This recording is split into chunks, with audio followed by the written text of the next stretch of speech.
Salve a tutti, bentornati sul canale. Oggi vi farò la presentazione del viaggio che faremo nel 2024. Come già avete potuto vedere nei video precedenti, come scorrono tra l'altro le immagini qui sul monitor, l'anno scorso ci siamo dedicati alla Turchia nel tour classico più la Cappadocia, accorpando anche Istanbul. Quest'anno invece abbiamo pensato qualcosa di diverso. Ce l'avete chiesto in tanti, tra amici, iscritti e roba varia. Quest'anno torneremo di nuovo in Turchia. Il paese è grande, ci è piaciuto tanto e vogliamo scoprirne ancora nuovi aspetti e nuovi luoghi.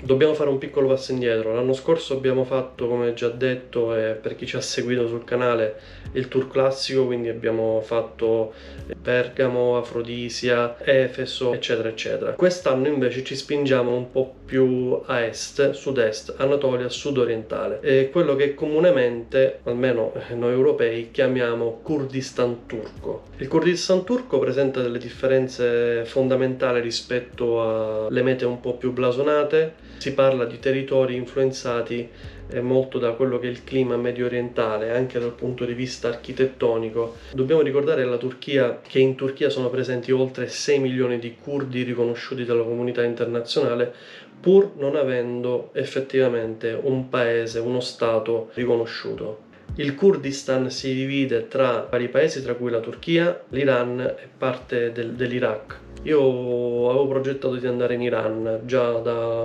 qualche tempo, ho un progetto nel cassetto, ma evidentemente gli ultimi risvolti geopolitici non ci permetteranno con tutta probabilità di visitare questo splendido paese. Cosa vuol dire andare nel Kurdistan turco? Vuol dire effettivamente andare a vedere con i propri occhi ciò che è rimasto di questo crogiolo di popolazioni all'interno di questo territorio. Stiamo parlando musulmani, cristiani, discendenti assiri, senza dimenticare la presenza, seppur in minima parte, degli yazidi. L'inizio vero e proprio del nostro viaggio nel Kurdistan turco sarà iniziato attraverso la visita di Nemrut Dagi, per poi discendere verso Mardin, visitare Midyat e probabilmente ci spingeremo un po' più a est, ancora non abbiamo deciso perché dipende tanto dal clima e tanto da quello che si presenterà al momento del nostro arrivo sul territorio. Non mancheranno i siti archeologici, chiaramente, in particolare per quello che riguarda i siti più a sud di Mardin e di Sanliurfa, perché in tappa abbiamo anche Sanliurfa chiaramente e Gaziantep. Quindi stiamo parlando dei siti di Harran e di Dara, quindi città veramente antichissime, quasi dimenticate, dove i turisti praticamente non vanno. Abbiamo dei punti di interesse molto, molto importanti. Purtroppo alcuni sono stati sommersi da un progetto idrogeologico che ha portato avanti l'attuale governo turco, ovvero quello della raccolta delle acque del fiume Tigri.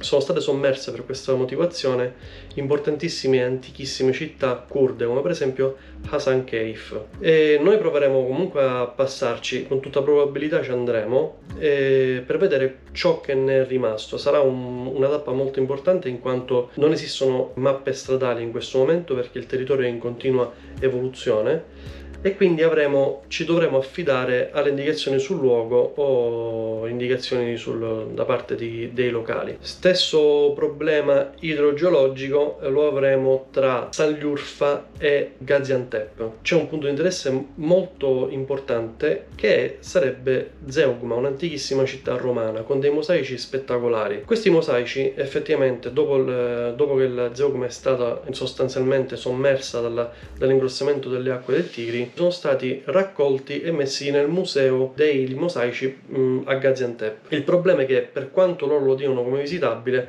abbiamo saputo che spesso e volentieri è chiuso. Questo perché? Perché ancora Gaziantep è una città che si sta riprendendo dal forte terremoto del 2023. Quando saremo lì vediamo, riusciamo a fare qualcosa. Non mancheranno sicuramente le passeggiate lungo il confine siriano. Terminata la parte sud-est della Turchia, chiaramente dovremmo anche tornare a casa.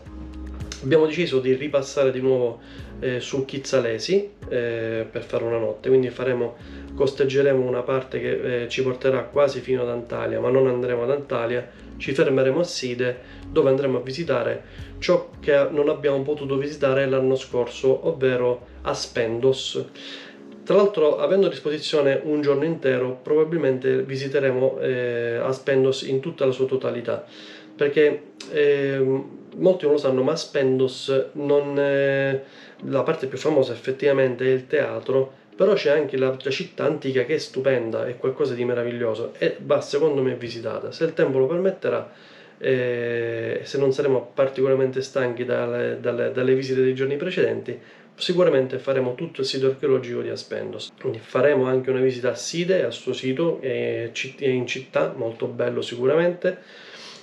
Andremo verso Sagalassos, anche lì abbiamo una visita su una città antichissima di epoca greco-romana, dove tra l'altro ho molte aspettative perché le fotografie che ho visto in giro sono veramente spettacolari. Dopo Sagalassos il viaggio sostanzialmente riprenderà verso casa, dovremo incominciare a salire per dirigersi verso la Grecia. Lì siamo indecisi un po' su alcune tappe da fare. Visiteremo il cosiddetto lago denominato le Maldive turche.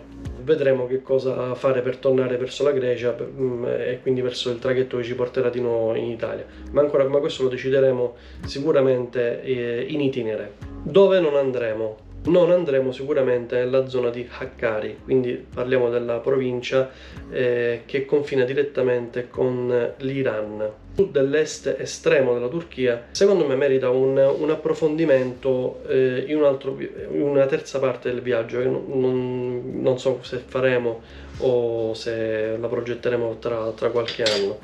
In effetti noi abbiamo già fatto una parte est della Turchia, ovvero quella nord-orientale, quindi parliamo da Trebizonda fino al confine georgiano, perché noi siamo già stati in Caucaso effettivamente. Non abbiamo fatto la parte turca, non la faremo neanche questa volta, che confina con l'Armenia verso il monte Ararat, che come sappiamo è un territorio conteso tra Armenia e Turchia ormai da secoli, da sempre.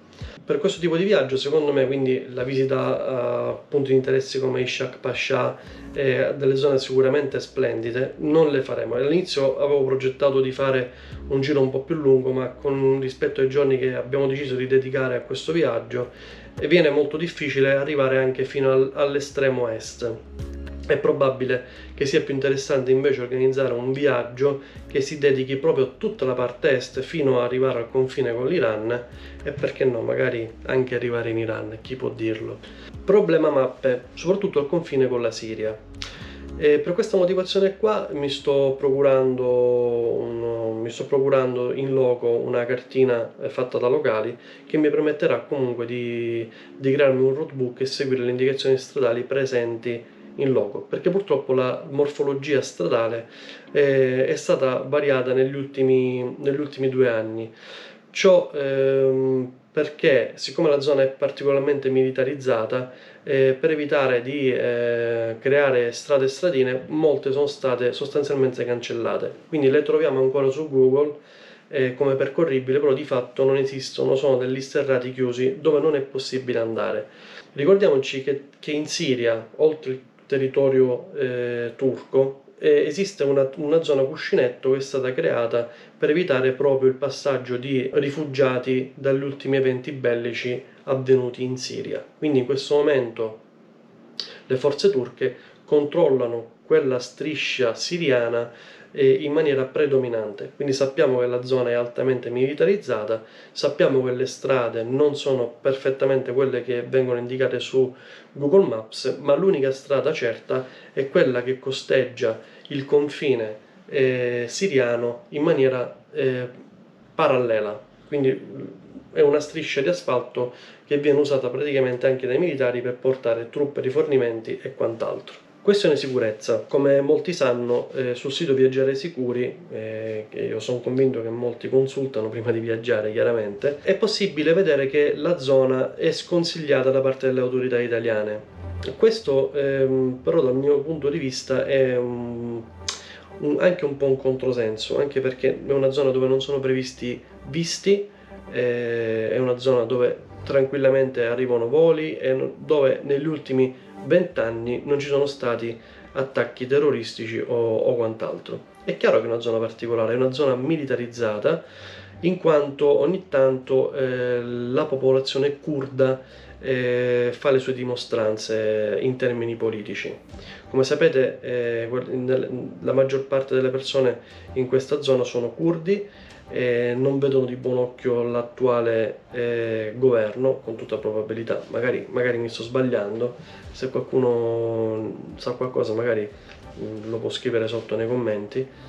E sicuramente la presenza dei militari e dei checkpoint sarà maggiore rispetto che in altre parti, dove il turismo è un po' più rinomato. Ricordo nel 2019, quando abbiamo oltrepassato territori più a nord per andare in Caucaso, la presenza dei checkpoint militari era quasi asfissiante, e sono sicuro che quest'anno troveremo anche più checkpoint rispetto alla parte nord-est.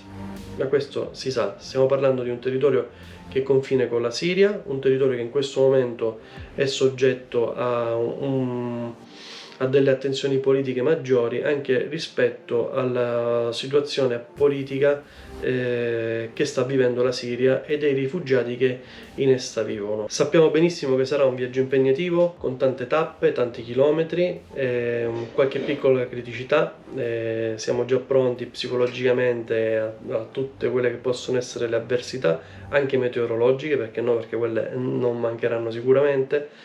Però siamo molto emozionati di poter proporre nei nostri video questo viaggio qui, anche per la nostra esperienza personale. Bene, dopo questa piccola chiacchierata che abbiamo fatto, spero di potervi portare sul canale qualche bel video al rientro dal nostro viaggio.